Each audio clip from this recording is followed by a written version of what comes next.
Bonjour Alexandre, bonjour à tous. La négociation est délicate. Il faut y aller doucement, sans brusquer et avec diplomatie. À Rabat, Bruno Retailleau, qui accompagne la visite d'État d'Emmanuel Macron, tente de ménager son homologue marocain.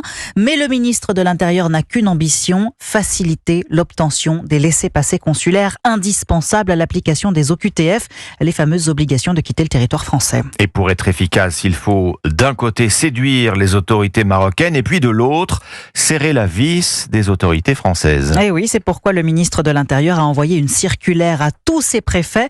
Objectif, obtenir des résultats à court terme. Alexandre Chauveau, Bruno Retailleau n'entend désormais régulariser qu'au compte-gouttes et accélérer la cadence des expulsions. Le document compte 7 pages et accentue la pression sur les préfets. Bruno Retailleau exige leur complète mobilisation sur la politique migratoire. Il vous appartient d'aller au bout de tout ce que vous pourrez faire s'agissant du traitement des étrangers menaçant l'ordre public, écrit notamment le ministre de l'Intérieur. Les patrons d'administration sont ainsi priés de reprendre un par un tous les dossiers qui n'avaient pu aboutir à une mesure d'expulsion avant le vote de la loi immigration en janvier dernier.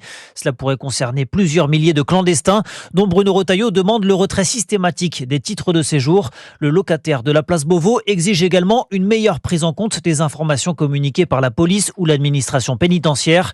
L'objectif, c'est d'anticiper par exemple les sorties de prison des étrangers en demandant en amont au pays d'origine la délivrance d'un laissez-passer consulaire. La circulaire ordonne enfin au préfet de systématiquement faire appel à la remise en liberté d'un étranger potentiellement dangereux.